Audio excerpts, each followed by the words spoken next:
There's never enough time to get anything done. Find out what to do on today's episode. Today's episode is brought to you by ConvertKit, the ultimate list building, tagging, and segmentation tool. To find out how ConvertKit can change your business and double your profits, go to servenomaster.com/ConvertKit today. Are you tired of dealing with your boss? Do you feel underpaid and underappreciated? If you want to make it online, fire your boss and start living your retirement dreams now, then you've come to the right place. Welcome to Serve No Master Podcast, where you'll learn how to open new revenue streams and make money while you sleep. Presented live from a tropical island in the South Pacific by best-selling author Jonathan Green. Now, here's your host. I'm still traveling, so the sound might be a little bit different than normal. This time I'm in the heart of Bangkok, but I'm on the 45th floor, so you certainly can't hear any road noise from up here. Hopefully the sound is good. I can't wait to get back to recording by the beach on the ocean next week, but I'm here for a conference, and I talked about it in a previous episode. Today I want to talk about something really special, which is time. Time is absolutely critical, and I find that it's the biggest struggle everyone faces when they're trying to make it online, trying to build their own business. Everyone is always behind schedule. Every single coaching client I work with, every person I do business with, we always end up slipping behind schedule. We think we'll get something done in a month, it takes longer, and it can be frustrating. It feels like we never get anything done. I can tell you that traveling right now, I'm traveling for almost 2 whole weeks, and I might even have to stay a little bit longer and be away from home for 20 days instead of just 14, and it's very hard to keep your rhythm. So how do you get enough done? What do you do? And traveling has broken my rhythm, and some of the things I want to get done are behind, but how can we reach maximum efficiency? How can we get a really good groove? And we've talked in some previous episodes, a few episodes ago, about morning rituals and about getting ready for the day and having habits of success. But I want to kind of look at it from another angle. Every day we only have so many hours available. We have 24 hours available if we don't sleep. And the more things we have filling up that day, the less time we have. I'm so used to losing time that we don't realize is there. When you drive to and from work, you say it's a 15-minute drive, but really, when we measure how far drives are, we never measure them accurately. We always say, oh, it's a 15-minute drive, and we consider when we get in the car to when we turn off the car. But really, it's from when you walk out the front door of your house, right? It's when you start leaving to when you sit in your desk at your office. If you get to the office and you're in the parking lot at 9 a.m. and then you walk in, you take the elevator up to your desk, and you sit down at 9:12, guess what? You're late.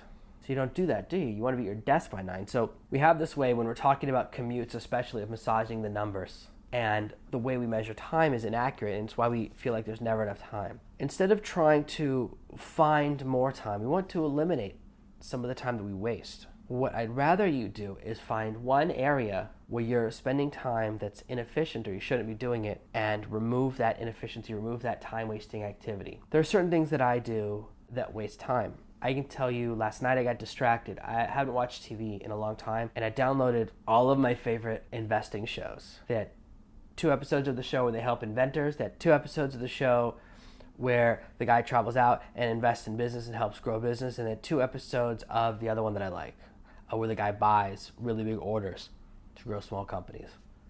6 episodes of TV show, and I watched them all in one day. I couldn't sleep. I was traveling again this morning, so sometimes when I know I'm moving around from city to city, it distracts me or affects my ability to sleep, and I was watching everything. Now, I saw recently, speaking of television, that the average American watches 8 hours of television a day. We're the highest television consuming culture in the world. The report I was watching, I think it was mostly about children, though, was that children watch that, not as much adults. But I'm sure there are plenty of adults who watch that much television every single day. We come home from work, finish work at 5 o'clock, sit in front of the TV at 5:30, watch TV till midnight. That's 6.5 hours of television without thinking about it. Huge blocks of time, and we're always absorbing and spending time doing things that don't matter. Now, I don't want you to think that leisure time is a waste. It's okay to have time where you decompress, but it's important to be aware of what you're doing. Now, one of the good things about the way I watch TV, because I recorded all my shows and watched them, I watched them without commercials. Instead of watching 60 minutes per show, it's closer to 40 minutes. That means I can watch 3 shows that I download in the time it takes other people to watch 2. So I actually only watched around 4 hours of television. Still a lot. It's still a huge amount. It's still more television than I watched in the previous 10 days. Average, I watch maybe 30 minutes of television a day at most. I download something here and there. I rarely finish shows. I rarely watch movies. But we want to start developing habits. And one of the big habits we have is television. Everyone has it. And start to take control of things. Even if your problem right now is that you watch too much television, it's sucking away your time, just switch to watching recordings. This will give you more control. The problem with television, the reason it's such a curse, there's no beginning and there's no end. You can turn on television and watch it forever. A long time ago, when I was young and even before I was young, television would turn off at 10 o'clock or 11 o'clock at night. It would turn into a test pattern. There'd be nothing left. They'd say, we'll be back tomorrow morning at 5 a.m. We'll be back tomorrow at 6. See you then. Nothing to watch tonight. And at least then, television had a beginning and an end. That's over. That's finished now. Now you can watch television to your heart's content for hours and hours, days and days for the rest of your life on end. And we get sucked into it because we enjoy being entertained. The problem is that when you're watching television, your brain has the same activity as when you're sleeping. You're doing nothing. Start with small changes and say, you know what? TV's not that efficient. I'm going to start watching no more commercials and get back around 20 to 30% of the time I spend watching television. I want to recapture that time. That's the first way to start recapturing time. The second thing I want you to look at, as we're beginning to look at ways to stop doing things that are bad, is what are you doing with your phone? Some people check their phone for several hours a day. Do you get text, Facebook messages, tweets, emails? We start getting all these messages to our phone, right? We think that it's such a convenience. My phone is not connected to most of the things that I do. Right now, I have a foreign number. Probably 3 or 4 people know the number while I'm traveling in Thailand. When I switch back to my island phone number, again, only maybe 10 people know that number. I don't give away my contact details for instant contact to very many people. Instead, what people get is Skype or my email, and most people get my business Skype, which doesn't go to my phone as well. I do have a second Skype, which goes to my phone, and I only have that actually turned on my phone while I'm traveling here. Normally, when I'm back home, I don't have that either, but it's the way people communicate where I am instead of texting. So it's me adapting a little bit, but your phone can become a massive distraction. You start reading your favorite news sites, you start following social media. I was talking to my friend the other day. We've all seen massive numbers of viral videos. They become part of the social consciousness, things we can talk about. But I always miss them. He was bringing up like several different really popular trending social videos right now that are trending on social media that are very viral, that people are doing, and I hadn't seen any of them. I hadn't even heard of them because I'm out of the loop. I've always been out of the loop on viral videos, even 10 and 15 years ago. But we get in the loop because we want to know what's going on. I used to watch television so that when other people would have stuff to talk about, I could join in the conversation. I didn't want to feel left out. We develop these ideas that think, it's really important to be part of the conversation when people are talking about television. And our desire to be social causes us to do things that are efficient. So what I want you to do is look at your phone and say, are there things on here that are hurting my time and not doing any benefits? The great majesty of social media is that we pay social media and we do all the work. We create all the content, we create the videos, we do everything. And then someone else places the advertising and pays them, and we create the content and absorb all the ads. We're doing all the work. It's like reality television, right? It's regular people doing all the work. Stop doing work for free. As crazy as it sounds, and as surprising as I hate the internet. I hate being online. If I'm not working, I don't like to be online. I don't really like to spend hours and hours. I probably have 5 non-work websites I like to go to, I think. I go to 1 news website, 2 comic books, and there's probably 2 I go shopping on. So it's probably 5. It's probably more than 5, but that's what I can think of right now. I have a very small number of websites I go to. It doesn't interest me very much. I go online to do research or things like that, but most of the time, right? I don't like to go online for pure entertainment. I don't like to just sit there and bounce around. Now, we develop that habit because we work jobs we hate. We used to go into work and having so much free time that we just want to fill the time by messing around online. We get used to it. We develop that habit. I used to have that habit very strongly. It's not something that I got over overnight. Okay, I've been working for myself with no boss for 7 years. To me, 7 years to get where I am right now. Many of these habits I had 1, 2, 3 years ago, okay? So you could work for yourself online for 4 or 5 years and still have the same bad habits I did. I still have bad habits that I need to break. But removing these things from your phone is the first step. It's an easy step, okay? Before we start thinking about the computer, there's things on our phone that distract us. Then, yeah, when you next look at your computer and say, you know what, I'm only going to check my email once a day or twice a day or once a week.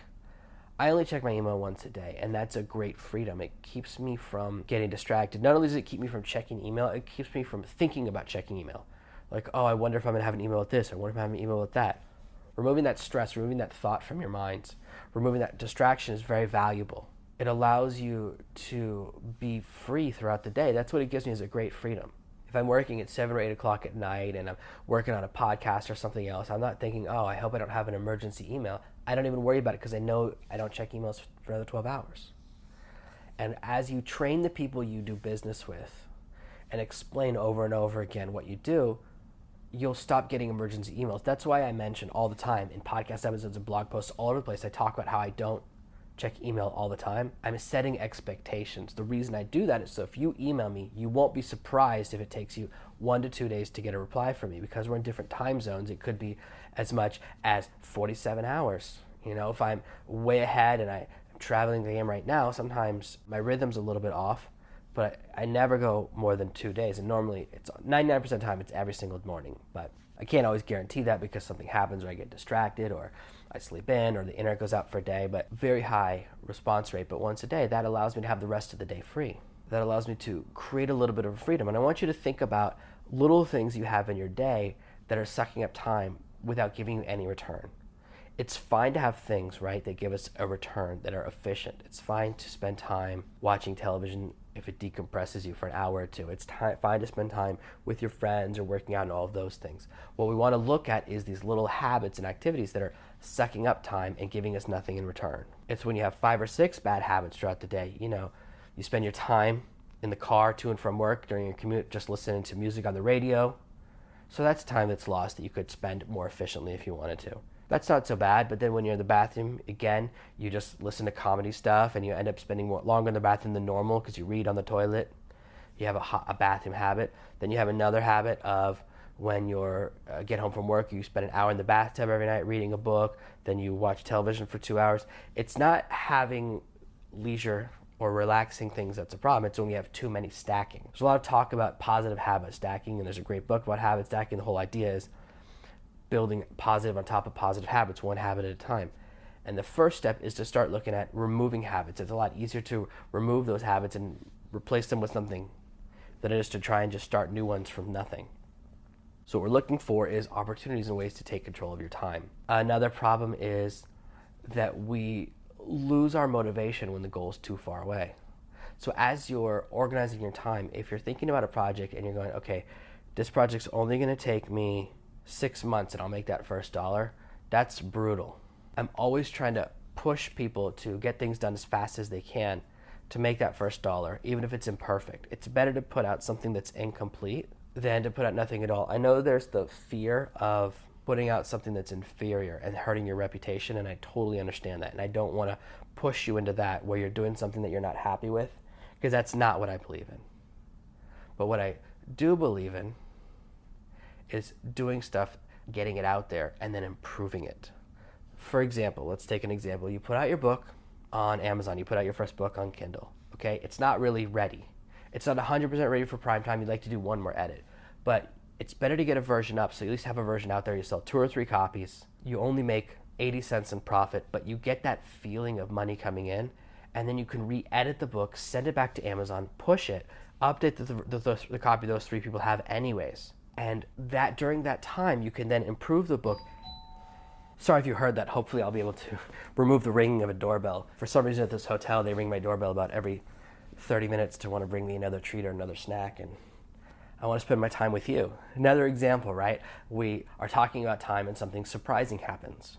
Taking control of your time and trying to develop good habits is about setting goals that you can see in the short term. See, right now all I'm thinking about is I really want to get further ahead with my podcast recordings. Right now, I'm doing okay. I'm actually recording episodes about a week in advance. The problem is that I need to get 2 weeks ahead to have real freedom and real efficiency. So if I'm only 1 week ahead, that means that right now it's a Friday. I'm recording next Friday's episode. I won't get back the edits until next Wednesday or Thursday. It takes the person who edits my audio, they edit the audio, they write the notes that become the downloadable PDF. That helps me, all of that content, right, that I give back to you and then I add and try to increase the value. And now, in fact, what we're trying is to get time codes on these episodes. But if I don't record 2 weeks in advance, there's not enough time for them to get back all the bonus stuff to make the episodes better. So finding enough time means really focusing on a task in the short term. So I'm trying to record multiple episodes every day so that I can get from 1 week ahead to 2 weeks ahead. As you may have noticed over the last few weeks, because I've been traveling, the episodes have actually been done, but I'm not always able to get online to activate them. What I really want to do, okay, and I have this specific goal, is to have all of my episodes done for the following week, all of my notes and all of the edits back to me by Saturday, so that on Sunday can be the day that I do all of my podcasts for the rest of the week and pre-set up Monday through Friday's episodes, so they're all done and they automatically go out. I don't have to think about it. Having a goal and putting it right in front of you puts it to the top of your priority tree. The reason I say that is so that right now there are many other things I could be working on. I have other projects, the magazine I've mentioned to you that I'm excited about. I'm finishing and working on my podcasting course. I want to work on additional content, some really cool done-for-you stuff for my networking course that's already live. But all of those things, how do I choose which one to work on, how to choose which one's efficient? We have to really focus and become focused on or create goals around the thing that would be most valuable to get it done in the short term. As much as it's great to follow the things that we're excited about, oftentimes I get excited about projects that aren't going to make money for a long time. I'm most excited about some of my projects that might not make money for 6 months or a year. Sometimes it takes a long time. So we have to prioritize the things sometimes that are short term and it will make money sooner. We have to begin to set those things. So how do we get excited about short term? And that's by creating smaller goals. When something's really far away, if I think right now, I'm recording a podcast episode that I don't have to release for 10 days, it doesn't really feel that important. I'd rather, when I was editing the podcast episodes myself, I would record the episode in the morning, edit it, create all the notes, and then release it that night. The problem is that takes up so much time that I wasn't getting anything else done. It was really affecting the rest of my business, and so I realized I had to bring in someone outside to edit the audio for me, right? That takes a massive amount of time. I can record an episode in 25 or 30 minutes, but editing will take me 3 hours. It's a huge time difference for me. So editing takes lots and lots of time, but bringing in professionals allows me to be more efficient. So sometimes when you're looking at time, you go, it would be better for me to bring in someone to help with a task that's very time consuming rather than very complex. That's the things we look at. The same thing for my assistant. Having an assistant help me to organize some of my research and to build outlines. She does work that's very time intensive rather than work that's very complex.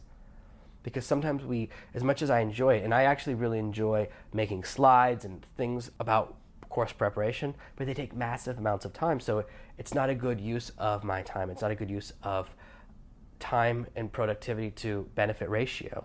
A lot of this comes from spending a long time and being in this business a long time and working for myself for a long time. So I want to manage your expectations a little bit. You're not going to instantly become a working powerhouse. What I want you to do is slowly take control of different parts of your time, different parts of your schedule. Take back these little pieces of your schedule. Take back 10 minutes a day. Take back 20 minutes a day. And while you're working on that, while you're removing different things, whether it's checking your email all the time or getting distracted by Facebook or watching television shows that aren't edifying or educational or valuable in any way, they're just kind of time sucks. They make you laugh, but then your time disappears. While you're doing all of that, also focus on putting goals in front of you that are short term. The big mistake new marketers make is creating something and being very far away from it happening. I see this all the time. People start a book and they don't release it for 3, 6, 7 months. That huge space, that huge amount of time between now and seeing something happen online, their motivation slowly disappears. And it's not active, okay? It's not intentional. But when things slip away, slowly, we get distracted by other things that are going on in life. It happens to me too.